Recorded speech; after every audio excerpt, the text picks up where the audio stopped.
Hi, Mystery Recapped here. Today, I'm going to explain an Argentinian crime thriller film called The Heist of the Century. Spoilers ahead. Watch out, and take care.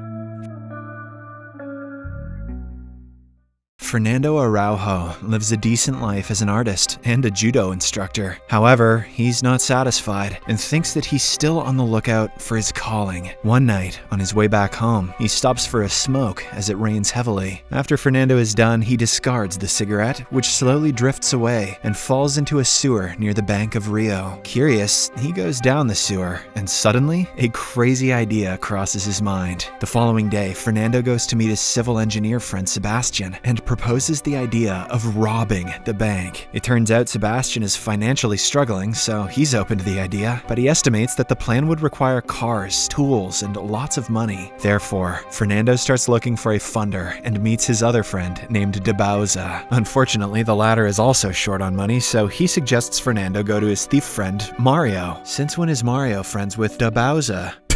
Oh god. The scene then cuts to Mario, who breaks into an office at night and immaculately steals money from a safe. He doesn't even appear worried throughout the ordeal, indicating that minor robberies like these are a piece of cake for him. The next day, Fernando meets Mario at a cafe and explains his idea. The master thief is initially disinterested, but Fernando convinces him by saying that if they pull off the heist, he would never have to steal again. Fernando then drives him to the same location and lowers a measuring tape inside the manhole, right outside the bank. He also takes Mario down to the sewers to find the bottom of the tape. After some calculation, Fernando announces that they are 18 meters away from becoming millionaires. In the next scene, Fernando, Mario, and De Bauza gather to discuss the heist further. They plan to dig a tunnel into the bank, but all of the rooms inside have motion sensors. However, Fernando says that motions don't detect movements. They only identify changes in temperature. Therefore, he has made a suit out of a sleeping bag, which can help them disguise their body temperature. Now, the only problem is that he doesn't know how to open the bank vault. So, the following day, the group decides to investigate some more. Fernando takes pictures of the bank's parking lot situated behind the building before going inside with Sebastian. The latter pretends to open an account while Fernando takes pictures of the foyer. Unfortunately, he is soon caught and the security arrives. Fernando quickly tries to leave, but the security apprehends him and escorts him to the basement for questioning. Surprisingly, this was all part of the plan. Fernando uses this opportunity to closely observe the safe deposit box room. Meanwhile, the security check all of his belongings, including the camera, but they do not find any evidence and reluctantly let him go. It's then revealed that Fernando had managed to remove the memory card of the camera, but for some reason security didn't find that suspicious at all. Later, Fernando and Sebastian draw up the bank's floor plan using the pictures and their memory. Fernando then hatches a plan to break into the bank from the small room. Next, they measure the distance between the manhole and the bank using a bicycle by calculating the number of times the tire rotates. The next day, Fernando uses his knowledge of geometry to calculate the angle at which they must dig up the tunnel to reach the bank. It's also revealed that the money the group is set to steal is insured, so no one except the bank will have to incur a loss because of them. Later that night, Fernando and the others go into the sewer and start digging up the tunnel. The following day, they hire another guy named Alberto, who is set to take care of the getaway car. Fernando and the group are yet to find a way to open 400 lockers. They initially consider using a blowtorch, but it would take them 1.5 minutes per box and 7 hours in total. Therefore, Fernando suggests renting a locker and studying it closely, but from another branch of the bank. The following day, Mario goes to another branch of the same bank and rents a safety deposit box. While opening it, he closely watches the lock. Next, Mario and his accomplice steal a getaway van and wait for Alberto outside his home. Shortly after, they are approached by police. The duo panics, thinking that they are going to be caught, but fortunately, Alberto and his wife arrive and tell the officer that they are friends. The group continues digging the tunnel, and one day they meet with an accident and break the drill. Fernando brushes the incident aside and plans to buy a new drill, but this infuriates Mario as he has already invested a lot of money in the project. Later that night, Fernando visits his girlfriend and they gaze at the stars together. They talk about how they are looking at the past of the stars, as the light takes years to reach Earth. We think they exist, but they are gone. This suddenly gives Fernando an idea, and he immediately heads to Mario's home. Fernando tells him that he has found the solution. He says that the bank is well protected when it is both open and closed, but the measures are different. The bank has good security measures to prevent cash theft and good protocols to avoid the tunnel heist. However, they don't have a measure to prevent them both from happening at the same time. Fernando plans to enter the bank from the front during work hours when the safety vault is open, thus avoiding alarm and motion sensors. This will give the cops an impression that they are small-time thieves who are after petty cash. Fernando wants to make everyone believe that they are planning to leave from the front door so that the cops won't even suspect a tunnel escape. Hearing all this, Mario is delighted, and he absolutely loves the idea. You got all that from looking at the stars, man?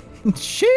The scene then cuts to the day of the heist. Everyone applies glue to their fingers to hide their fingerprints. Sebastian is dropped by the sewer, and he goes inside to do his work, while Fernando and the others enter the bank in a disguise before putting on their masks. Shortly after, Mario and DeBauza head to the first floor, while Fernando and Alberto take over the ground floor. At the same time, they pull out their weapons and order everyone to lay on the ground. A security guard watches it transpire from the CCTV room and immediately alerts the police. It's then revealed that Fernando is overhearing the communication from his walkie-talkie. Mario orders the cashier to load the money into a bag, while Alberto goes to lock the parking gate. The police eventually arrive outside, and seeing this, Fernando holds a civilian at gunpoint. He then threatens to kill the man if the police try to storm into the bank. Following this, Fernando returns inside and informs his accomplices that the first phase has been completed. As soon as Mario hears this, he holds a woman at gunpoint and orders the security guard in the CCTV room to surrender himself.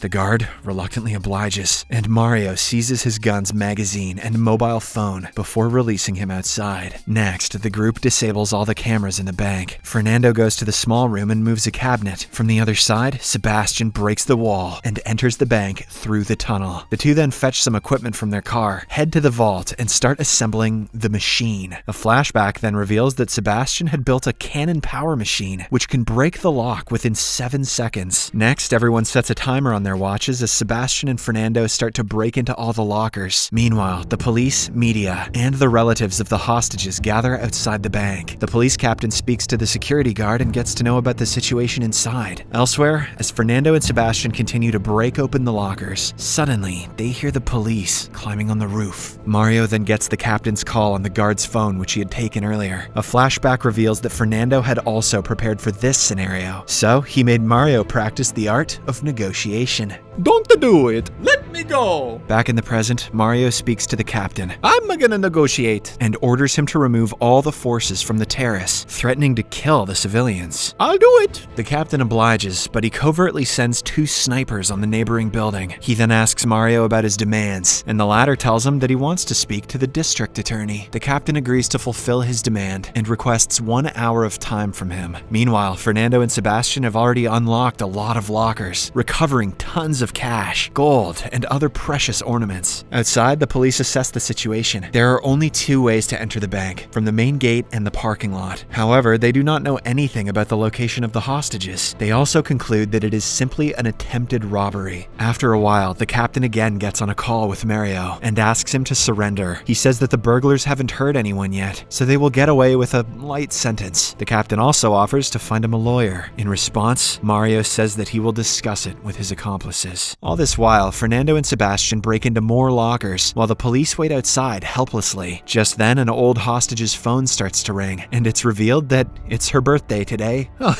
happy birthday. But shut up or I'll kill you. Mario then wishes her a happy birthday while DeBauza takes a chocolate from another hostage and gives it to her. The snipers watch them celebrate the woman's birthday and relay the information back to the captain, surprising him. Meanwhile, Mario sets the woman free as a birthday present, and because her name was Peach. He then leans against a window and tells the captain that he has spent 15 years in prison and that he will only surrender if the DA assures him that he will get a light sentence. Upon hearing this, the captain orders the sniper to hold back, and Mario gets away from the window. It's then revealed that he was actually testing if the police would shoot him. Soon the DA arrives and speaks with Mario. Surprisingly, the latter starts hurling abuses at the DA and refuses to talk with him. Mario then demands to speak with his lawyer instead. However, when the captain asks for the lawyer's number, Mario gives him the phone number of a hostage. He then changes his phone and speaks to the DA as his fake lawyer. In this way, he buys his burglar friends some more time. Next, Mario holes up all the hostages on the first floor, while Fernando and others finally start transporting their loot through the tunnel. Mario then switches off his mobile phone, and this makes the captain doubt if he is really serious about surrendering. Just then, he notices the manhole and figures out that the burglars have found an alternate way to escape. Meanwhile, after loading the loot on the boats, Fernando leaves all the weapons in the vault for the police. A flashback then reveals that all the weapons are actually children's toys because Fernando didn't want to hurt any civilians. Finally, Mario leaves the hostages on the first floor and joins Fernando in the small room. As soon as he does so, all the scared hostages pick up their phones and call their relatives outside. The captain also sends a troop into the sewer, while another one storms into the bank from the front. Fernando and Mario quickly clear all the evidence of the tunnel and join the others in the boat. Another flashback reveals that Fernando had also anticipated the police finding out about the sewer. Therefore, they had already built a dam to increase the water level, which would allow them to go in the opposite direction on a motorboat.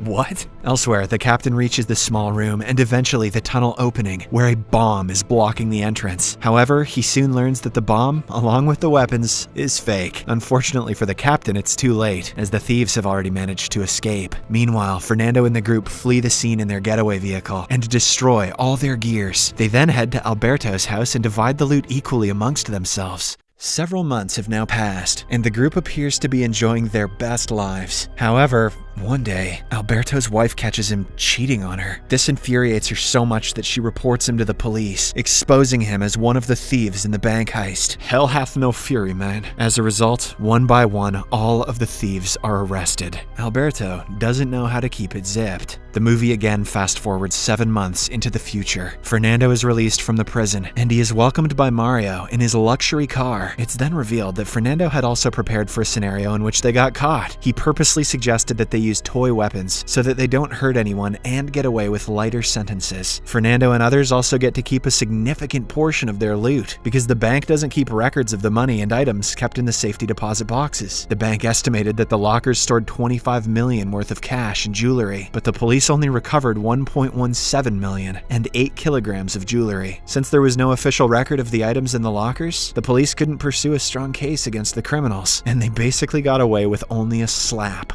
on the wrist. Subscribe for more videos like this, turn on notifications, and leave a like to help the channel out. Thank you for watching.